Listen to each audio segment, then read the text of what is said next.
नमस्कार दोस्तों, कैसे हो आप सब। उम्मीद करता हूँ सब बहुत अच्छे होंगे। आइए शुरू करते हैं गुण संधि को बिना देरी के। आज गुण संधि ट्रिक के साथ हम लोग करने वाले हैं। 10 मिनट शो में आपका स्वागत है।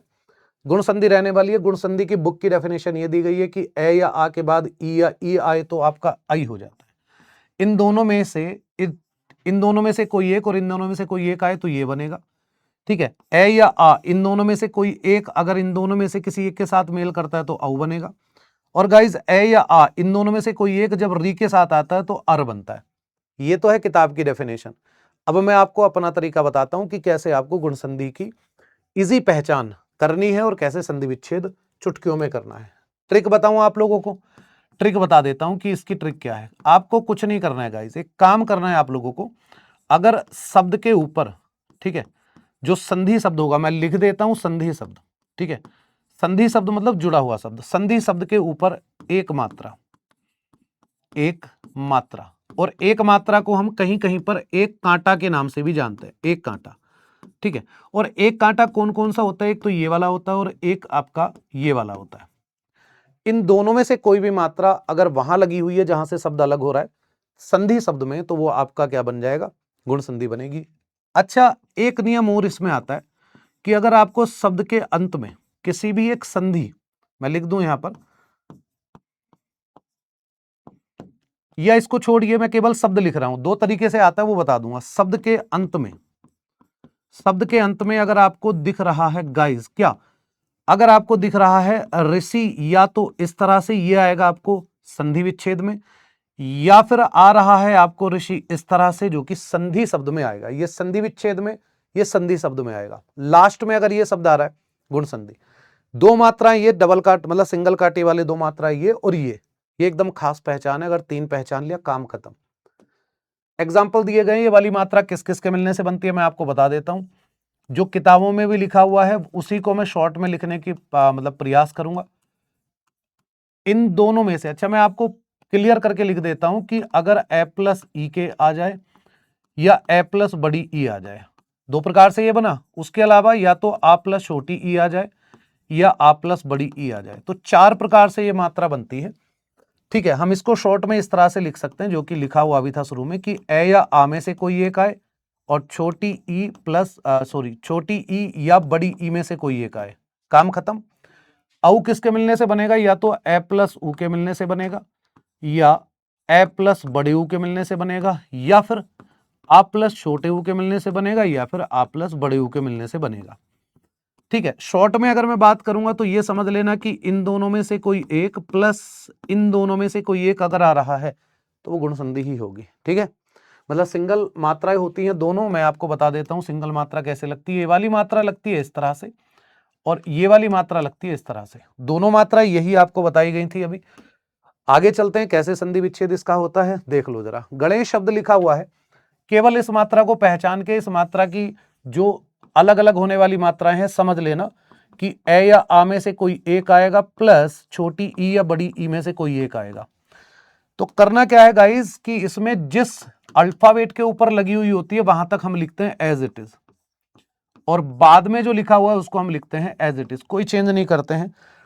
आगे क्या करना होता है कि हमें इन दोनों में से कोई एक लेना होता है। तो गण शब्द का अगर अर्थ निकलता है तो समझ लेना कि अड़े का लास्ट अल्फाबेट ए होगा जो कि ये लिखा हुआ है, और ये वाला ईश लिखने से ये संधि विच्छेद एकदम शुद्ध होता है। और ध्यान रखना कि ईश हमेशा आपको यही वाला लिखना है, चाहे आपका गुण संधि हो चाहे दीर्घ संधि हो, ईश हमेशा आपको यही लिखना है, ध्यान रखिएगा। ठीक है, आगे चलते हैं।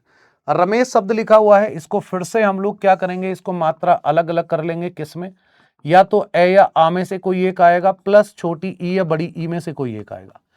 और चूंकि मैं आप लोगों को बता चुका हूं कि ईस जो आपको लिखना है वो कौन सा वाला शुद्ध लिखना है, वो केवल यही वाला लिखना है। मुझे पता है बाद में ईस आएगा। ये जो रम शब्द लिखा हुआ है इसको आप पहले लिखो और आप मुझे ये बताइए कि क्या रम शब्द का अर्थ निकलता है। अगर निकलता होगा तो समझ लेना का लास्ट अल्फाबेट इसका ए होगा। अगर ना निकले तो इसके लास्ट में आप आ लगा देना, समझ लेना कि आ प्लस बड़ी ई के मिलने से ये बन रहा है। क्योंकि रमेश वैसे भी विष्णु जी का पर्यायवाची होता है और रमा लक्ष्मी जी को बोलते हैं। लक्ष्मी जी का पर्यायवाची क्या होता है आप लोग भली भांति जानते हैं। डन है, आगे चलते हैं। आगे देखो, जैसे हितोपदेश लिखा हुआ, तो इस सिंगल कांटा मात्रा को आप उठाओ और इसको इस तरह से देखो कि ए या आ में से कोई एक अल्फाबेट आएगा प्लस ऊ या बड़े ऊ में से कोई एक अल्फाबेट आएगा।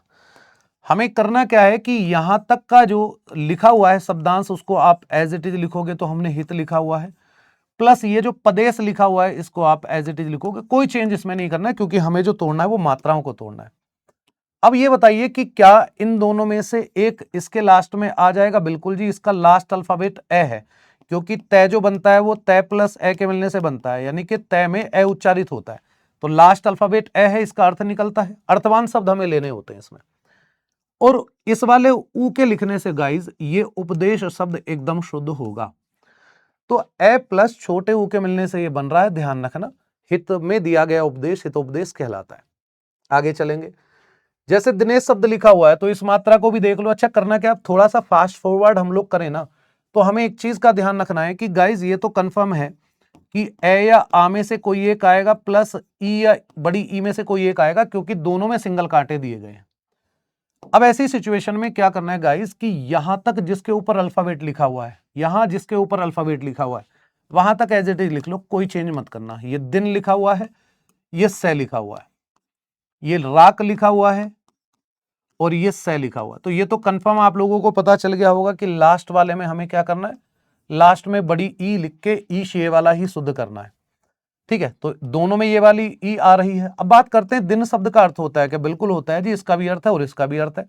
तो पहले वाले में तो ए प्लस बड़ी ई के मिलने से बन रहा है, भाई नए का लास्ट अल्फाबेट ए है और ये वाली ई यहां आई हुई है, बात खत्म हो गया। लेकिन राका शब्द का अर्थ नहीं होता है, तो इसमें आप ए के स्थान पर आ लगा देना। राका शब्द जो होता है वो रात को बोलते हैं, तो राकेश वैसे भी चांद को बोलते हैं, चंद्र को बोलते हैं, तो रात का ईश या स्वामी कौन होता है? चंद्रमा होता है। डन है, यहां तक आपको कोई दिक्कत नहीं होगी शायद। आगे चलते हैं, नरेश लिखा हुआ है, विरोचित लिखा हुआ है, तो नरेश में भी ये वाली मात्रा है और आपको कंफर्म है कि ईश आपको इसी तरह से लिखना है। भाई ईश जिसमें लास्ट में आएगा इसी तरह से लिखना है। नर शब्द को आप एज इट इज लिखो। देखो क्या दोनों का अर्थ सही बनता है क्या? बिल्कुल सही बनता है जी, ए प्लस बड़ी ई के मिलने से बन रहा है।